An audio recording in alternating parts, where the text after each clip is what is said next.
নমস্কার বন্ধুরা, শ্রাবণী রান্নাঘরে আপনাদের সবাইকে স্বাগত জানিয়ে আমি আবারও একটা রান্নার ভিডিও নিয়ে আপনাদের সামনে চলে এসেছি। আজকের আমি রান্না করে আপনাদের দেখাবো না, আজকে রান্না করে দেখাবে আমার বাবা, যার থেকে আমার রান্না শেখা, আমার সব কিছু সেটা আজকের কিন্তু আমার বাবা রান্না করবে আপনাদের সামনে। আর আমার বাবা আপনাদের পটল চিংড়ি বানিয়ে দেখাবে। পটল চিংড়ি তো আপনারা সবাই করতে জানেন, আমার বাবা আজকে কিভাবে বানাবে সেটা আপনাদের আজকের আমি দেখাবো। আশা করি আপনাদের ভালো লাগবে, আর তার জন্য কিন্তু আমার পুরো ভিডিওটা আপনাদের দেখতে হবে। আর দেখা শুরু করার আগে একটা লাইক দেবেন, সুন্দর একটা কমেন্ট করবেন, আর শেয়ার করতে ভুলবেন না। তাহলে চলুন আজকের এই পটল চিংড়িটা আমার বাবা কিভাবে বানায় সেটা আপনারা একবার দেখে নিন।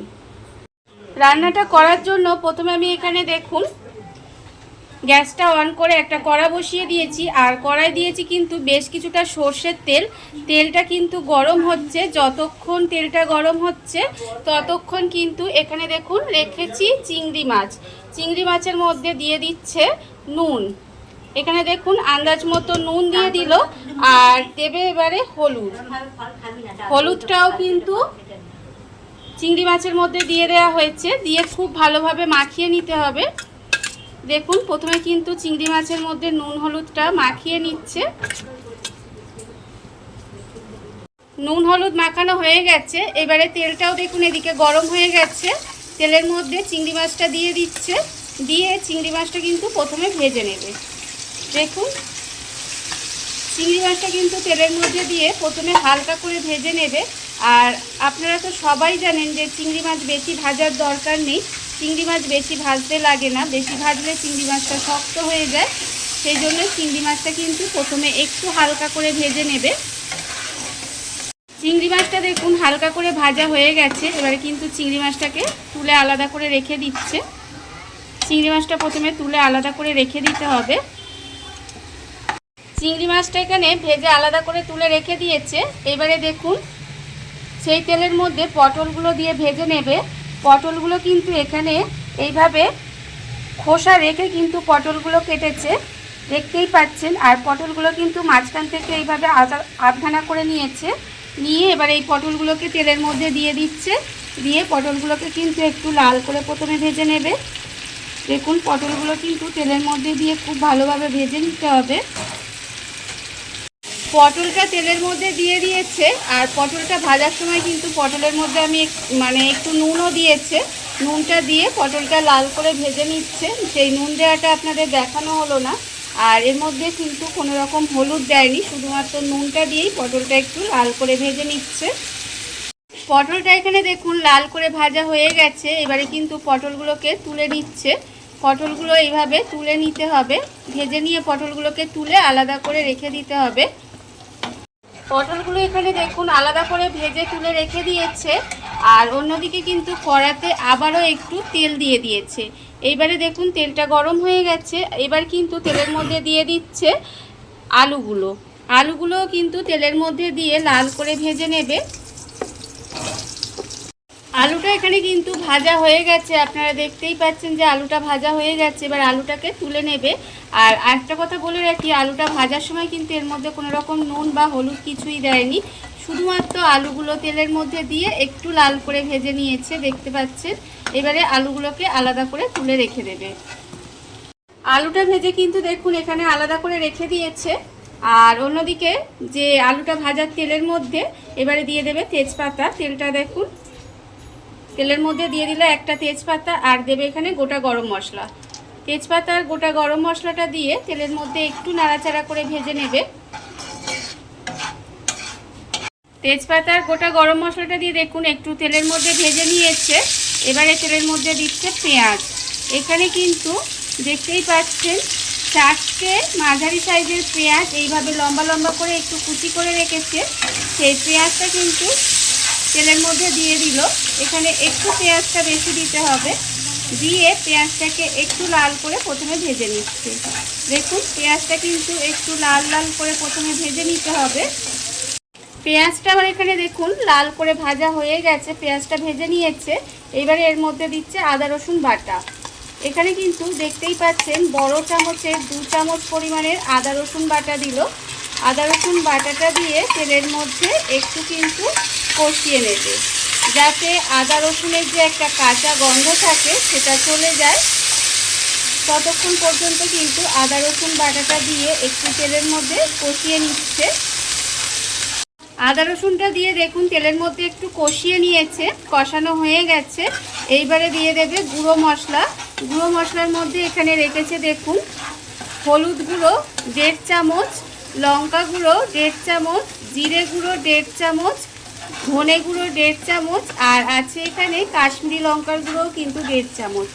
এই সমস্ত গুঁড়ো মশলাগুলো এবারে দিয়ে দেবে। গুঁড়ো মশলাগুলো এখানে দিয়ে দিয়েছে।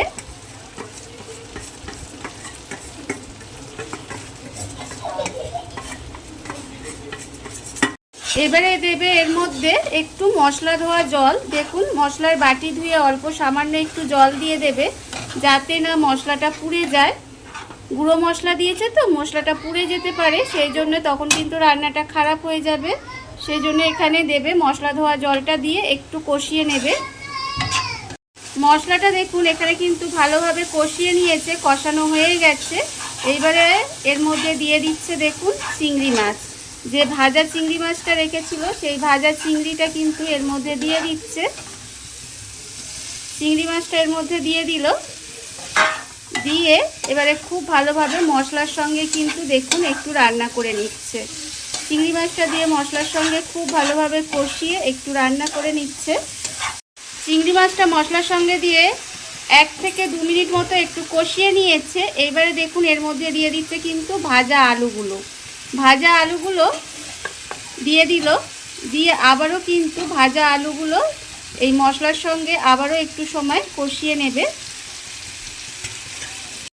আলুগুলো দিয়েও কিন্তু 1 মিনিট মতো একটু কষিয়ে নিয়েছে। এবারে আমি এর মধ্যে আমার বাবা দিয়ে দিচ্ছে এর মধ্যে 4 মগজ আর পোস্ত এখানে বেটে রেখেছে। সেই 4 মগজ আর পোস্ত বাটাটাও কিন্তু এর মধ্যে দিয়ে দিল। দেখতেই পাচ্ছেন 4 মগজ আর পোস্ত বাটাটাও কিন্তু এখানে দিয়ে দিয়েছে। দিয়ে আবারও কিন্তু মশলার সঙ্গে খুব ভালোভাবে একটু কষিয়ে নিচ্ছে।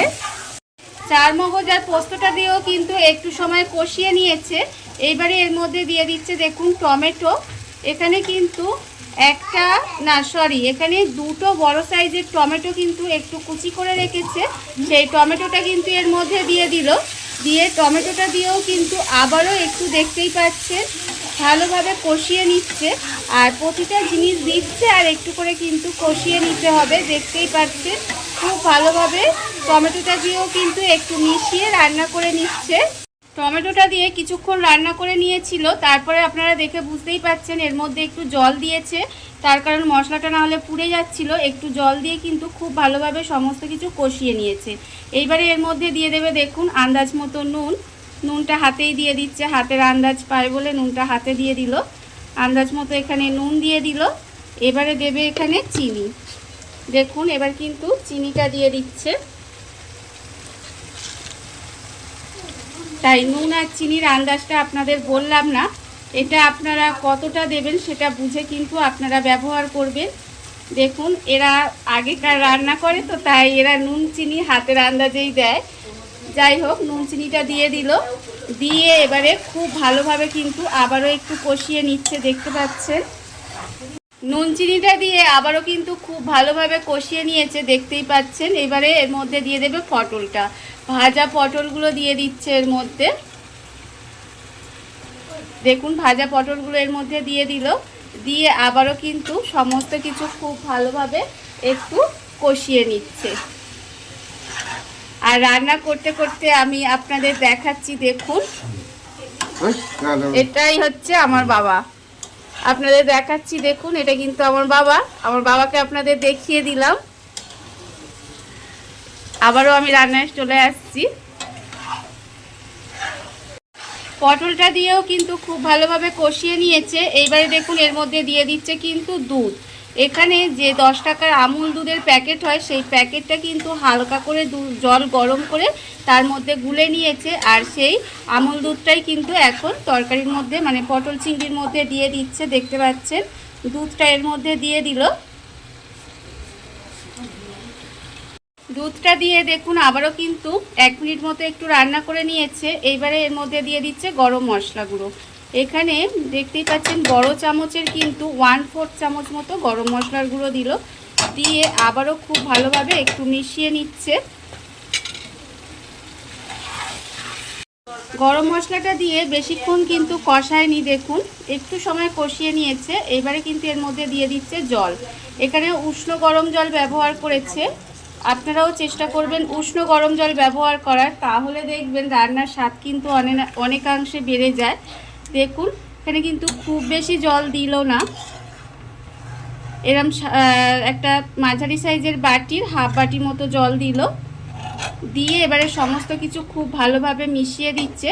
মিশিয়ে দিয়ে গ্যাসটা লোতে দিয়ে এইভাবে ঢাকা দিয়ে কিছুক্ষণ রান্না হতে দেবে, যাতে আলু পটল যতটুকু রান্না হওয়া বাকি আছে ততটুকু খুব ভালোভাবে রান্নাটা হয়ে যায়। গ্যাসটা লোতে দিয়ে ঢাকা দিয়ে দেখুন আমি বেশ কিছুক্ষণ এইভাবে, আমার বাবা রান্না করে নিয়েছিল। আর এটা দেখুন আলুটা পটলটা কিন্তু খুব ভালোভাবে সেদ্ধ হয়ে গেছে। দেখুন রান্না কিন্তু একেবারে রেডি, আপনারা দেখতেই পাচ্ছেন। আর এটা কিন্তু এরকম একটু মাখা মাখাই হবে, একটু গ্রেভি গ্রেভি। দেখুন রান্না যখন হয়ে এসেছে তখন এর মধ্যে দিয়ে দিচ্ছে কিন্তু ঘিটা। এখানে দেখুন হাফ চামচ মতো ঘি দিয়ে দিল। দিয়ে খুব ভালোভাবে ঘিটা কিন্তু মিশিয়ে দিচ্ছে। ঘিটা দিয়ে কিন্তু খুব ভালোভাবে একটু মিশিয়ে দিতে হবে। মিশিয়ে দিলেই কিন্তু রান্না একেবারে রেডি। আপনারা দেখতেই পেলেন রান্না কিন্তু একেবারে রেডি হয়ে গেছে। আর এটা কিন্তু গরম ভাত দিয়ে খেতে ভীষণ ভীষণ ভালো লাগবে। এইভাবে আপনারাও একদিন হলেও বাড়িতে বানিয়ে দেখতে পারেন। আর এই ভিডিওটা আপনাদের কেমন লাগলো সেটা কিন্তু কমেন্ট করে জানাতে ভুলবেন না। আর এই ভিডিওটা যদি আপনাদের ভালো লেগে থাকে, আপনারা যদি ফেসবুক থেকে দেখে থাকেন পেজটি ফলো করে দেওয়ার অনুরোধ রইল। আর যদি ইউটিউব থেকে দেখে থাকেন চ্যানেলটি সাবস্ক্রাইব করে দেওয়ার অনুরোধ রইল। তাহলে চলুন ভিডিওটা আমি এখানেই শেষ করছি। আপনারা সবাই ভালো থাকবেন, সুস্থ থাকবেন। আবারও হাজির হব নতুন কোনো রান্না নিয়ে।